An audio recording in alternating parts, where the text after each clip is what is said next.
بسم اللہ الرحمن الرحیم نحمده ونصلی ونسلم علی رسوله الکریم وعلی آلہ الطیبین واصحابہ الطاہرین اما بعد۔ حضرات گرامی، ماہ ربیع الاول امام الانبیاء خاتم النبیین محبوب خدا حضرت محمد مصطفیٰ صلی اللہ تعالی علیہ وسلم کی ولادت باسعادت کا مہینہ ہے۔ 12 ربیع الاول پیر کی رات اور عام الفیل 571 عیسوی کو رسول اللہ صلی اللہ تعالی علیہ وسلم اس دنیا میں تشریف لاتے ہیں۔ آپ صلی اللہ تعالی علیہ وسلم کی ولادت باسعادت، آپ کا اس دنیا میں تشریف لانا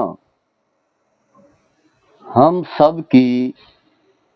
ہدایت کے لیے، ہم سب کی بہتری کے لیے،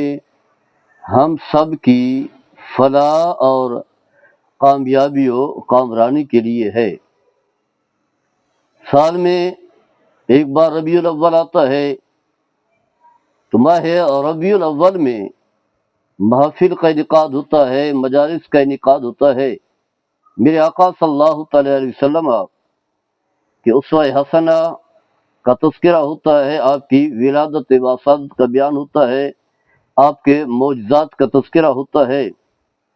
اور آپ جو دین لے کر کے آئے ہیں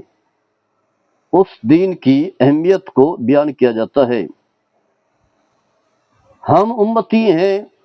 اللہ تعالیٰ نے ہمیں یہ اعزاز بخشا کہ ہم نے الحمدللہ مسلمان ہیں۔ اللہ تعالیٰ نے ہمیں یہ اعزاز بخشا ہے کہ ہمیں گھر میں اسلام مل گیا ہے، ہم نے کلمہ پڑھا ہے اللہ تبارک و تعالیٰ کا، اور ہم ایمان لائے ہیں اس نبی مکرم صلی اللہ تعالی علیہ وسلم پر جو خاتم النبیین ہیں۔ یہ چیز تو ہمیں گھر میں مل گئی، کلمہ اسلام، کلمہ ایمان، کلمہ توحید، کلمہ شہادت تو ہمیں گھر میں مل گیا۔ اب ضرورت اس بات کی ہے کہ ہم نے سمجھنا ہے، توجہ دینی ہے اور فوقیت دینی ہے۔ ماہ ربیع الاول میں اللہ تبارک و تعالی اور اس کے حبیب صلی اللہ تعالی علیہ وسلم سے عہد و پیمان کرنا ہے کہ جو حقوق ہیں رسول اللہ صلی اللہ تعالی علیہ وسلم کے ہمارے اوپر، ہم نے ان حقوق کو پورا کرنا ہے۔ تو ہماری یہ کوشش ہوگی کہ مہینہ بھر، یعنی پورا جو ربیع الاول ہے، اس پورے مہینے میں نبی کریم صلی اللہ تعالی علیہ وسلم کے جو حقوق ہیں آپ کی امت پر، اور یہاں امت سے مراد بھی امت اجابہ ہے، یعنی جو کلمہ پڑھ چکے ہیں، مسلمان ہیں، آپ پر ایمان لا چکے ہیں، ان کے اوپر جو رسول اللہ صلی اللہ تعالی علیہ وسلم کے حقوق ہیں ان کا تذکرہ کرنا ہے، تاکہ ہمارے دلوں میں محبت پیدا ہو، ہمارے دلوں میں عقیدت پیدا ہو، ہمارے ذہنوں میں یہ بات واضح ہو کہ اگر ہم ایک بہتر انسان بن کر کے زندگی گزارنا چاہتے ہیں تو پھر ہمیں نبی کریم صلی اللہ تعالی علیہ وسلم پر کما حق کو ہو ایمان لانا ہوگا، بایمانہ کہ جو دین لے کر کے آئے ہیں اس دین پر چلنا ہوگا، جو احکام لے کر کے آئے ہیں ان احکام کی پیروی کرنی ہوگی۔ گویا کہ زندگی کے کسی مرحلے میں، چاہے وہ رشتے ہوں، دوستیاں ہوں، کاروبار ہو، معاملات ہو، معاشرت ہو، کچھ بھی ہو، کسی مرحلے میں اللہ تبارک و تعالیٰ اور اس کے حبیب صلی اللہ تعالی علیہ وسلم کو ناراض نہیں کرنا، اور زندگی اس انداز سے گزارنی ہے کہ قیامت کے دن جب ہم اللہ تعالیٰ کی بارگاہ میں حاضر ہوں اور اللہ تعالی ہم سے پوچھے ہماری زندگی کے شب و روز کے بارے میں تو ہم آسانی سے جواب دے سکیں، اور امام الانبیاء حضرت محمد مصطفیٰ صلی اللہ تعالی علیہ وسلم کی بارگاہ میں بھی کوئی ندامت و شرمندگی نہ ہو۔ حضرات کرام یہ بات یاد رکھیں کہ اللہ تعالیٰ نے جو ہمیں اس دنیا میں بھیجا ہے بے مقصد نہیں بھیجا۔ یہ نہیں ہے کہ اپنی مرضی سے ہم اٹھیں، اپنی مرضی سے سوئیں، اپنی مرضی سے رہن سہن ہو، کھانا پینا ہو، کمانا ہو، تو ایسا نہیں چلتا، کیونکہ اللہ تبارک و تعالیٰ نے واضح طور پر قرآن مجید میں ارشاد فرمایا ہے، فرمایا افحسبتم انما خلقناکم عبثا،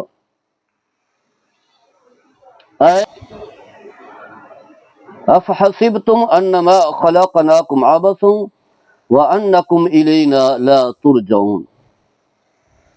سورہ المؤمنون ہے، 18واں پارہ ہے، اس کے آخر میں ہے، لوگوں تم یہ سمجھتے ہو کہ ہم نے تمہیں بے مقصد پیدا کیا ہے۔ انسانی فطرت ہے، لوگوں کی بہکاوے میں آ کر کے لوگ یہی سمجھتے ہیں کہ شاید ہم تو بے مقصد ہیں، تو فرمایا تم یہ سمجھتے ہو کہ ہم نے تمہیں بے مقصد پیدا کیا ہے، اور تم یہ بھی سمجھتے ہو کہ تم نے ہماری طرف لوٹ کر کے نہیں آنا۔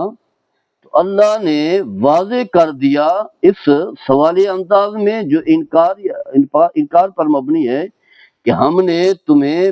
مقصد پیدا کیا ہے، جو ہی تم اس دنیا سے رخصت ہوگے، جسم سے روح نکال لی جائے گی، تو تم نے ہماری طرف لوٹ کر کے آنا ہے۔ پہلی منزل، پہلی سیڑھی قبر ہے، وہاں بھی حساب ہوگا کیا کرتے رہے، اور دوسرا مرحلہ جو ہے وہ آخرت کا ہے۔ تو با مقصد پیدا کیا گیا ہے، اور اللہ تعالیٰ نے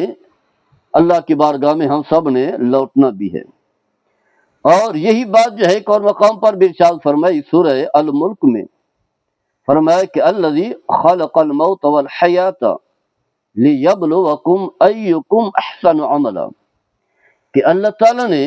موت کو بھی پیدا کیا ہے، یعنی موت بھی ہے اور حیات بھی ہے۔ جو شخص اس دنیا میں آیا، پیدا ہوا، اس نے ایک نہ ایک دن اس دنیا سے چلے جانا ہے۔ تو اللہ نے انسان کی تخلیق بھی کی ہے، اس دنیا میں بھیجا بھی ہے، موت بھی دے گا۔ اور کیوں تخلیق کی ہے؟ فرمایا اللہ تعالیٰ تاکہ تمہیں آزمائے تم میں سے کون ہے جو اچھے عمل کرتا ہے۔ گویا کہ ہماری تخلیق کا، ہمارے اس دنیا میں بھیجنے کا ایک ہی مقصد ہے کہ ہم وہ عمل کریں جس عمل کے کرنے سے اللہ راضی ہو اور اللہ کے حبیب بھی خوش ہو، اور وہی اعمال صالح ہوں گے، باقی اعمال جو ہے وہ صالح نہیں ہے۔ اور پھر یہی فرمائے ایک اور مقام پر، وَهُوَ الَّذِي خَلَقَ السَّمَاوَاتِ وَالْأَرْضَ فِي سِتَّةِ أَيَّامٍ وَكَانَ عَرْشُهُ عَلَى الْمَاءِ لِيَبْلُوَكُمْ أَيُّكُمْ أَحْسَنُ عَمَلًا۔ وہی بات، اللہ تعالیٰ نے زمین و آسمان کی تخلیق کی، اور پھر اللہ نے کیوں تخلیق کی؟ تاکہ تمہیں دیکھے، تمہیں آزمائے کہ تم میں سے کون ہے جو اعمال صالح کرتا ہے۔ اسی طرح فرمایا وَمَا خَلَقْتُ الْجِنَّ وَالْإِنسَ إِلَّا لِيَعْبُدُونَ، انسان کی تخلیق کا مقصد بتا دیا گیا ہے کہ میں نے جن اور انسان کو اللہ فرماتا اس لیے پیدا کیا ہے تاکہ وہ میری عبادت کریں۔ انسان کی زندگی کا مقصد جو ہے وہ عبادت الہی ہے اور یاد الہی ہے۔ اور اسی مقصد کے لیے پھر اللہ تبارک و تعالیٰ انبیاء کرام کو مبعوث فرماتا رہا، انبیاء کرام اس دنیا میں تشریف لاتے رہے ہر دور میں، تاکہ اپنی امت کو بتائے اپنی امت کو بتائے کہ تمہارے اس دنیا میں آنے کا مقصد کیا ہے۔ وہ یہی ہے کہ لیعبدوا، تاکہ تم اللہ کی عبادت کرو۔ یہی وما ارسلنا من قبلک من رسول، یا فرمایا کہ ہر رسول جو ہے جو بھی اس دنیا میں تشریف لائے تو اس نے یہی کہا کہ اعبدوا اللہ ما لکم من الہ غیرہ، تمہاری زندگی کا تخلیق کا مقصد یہی ہے کہ تم ایک اللہ کو وحدہ لا شریک مانو، اور اللہ کے سوا کوئی معبود نہیں، وہ اکیلا ہے، عبادت کے لائق ہے، اللہ کے سوا کوئی عبادت کے لائق نہیں۔ انبیاء کرام انسان کو اس کی تخلیق کا مقصد جو ہے بتاتے رہے۔ باقی انسان کی فطرت ہے، اللہ تعالیٰ نے انسان کی فطرت کے اندر جو ہے نیکی بھی رکھی ہے، بدی بھی رکھی ہے، عمل صالح کی طاقت بھی رکھی ہے، اور برے کام کی صلاحیت بھی رکھی ہے۔ تو جو لوگ انبیاء کرام کی بات کو مان لیتے ہیں، ان کی اتباع کرتے ہیں، ان کی اطاعت کرتے ہیں، تو ان پر نیکی کا غلبہ ہو جاتا ہے، ان کی زندگی ہدایت پر ہوتی ہے، اعمال صالح پر ہوتی ہے، اپنے رب کے احکام کو بجا لانے میں ہوتی ہے، نبی کریم یا دیگر انبیاء کرام کی اتباع اور پیروی میں ہوتی ہے۔ اور جو لوگ انبیاء کی باتوں کو نہیں مانتے، وہ یہی کہتے کہ یہ تو ہمارے جیسے ہیں، انہیں اہمیت و وقت نہیں دیتے، ان کے پیغام کا اہمیت نہیں دیتے، اس بات کو سمجھنے سے قاصر رہتے ہیں کہ یہ ہمارے جیسے نہیں ہیں بلکہ اللہ کی طرف سے بھیجے ہوئے ہیں۔ تو پھر جو ہے وہ شیطان کے بہکاو میں آتے ہیں، گمراہ ہوتے ہیں اور بھٹک جاتے ہیں۔ انبیاء کرام کا سلسلہ چلتا رہا۔ حضرت عیسیٰ علیہ السلام کو اللہ تبارک و تعالیٰ نے آسمانوں پر بلا لیا،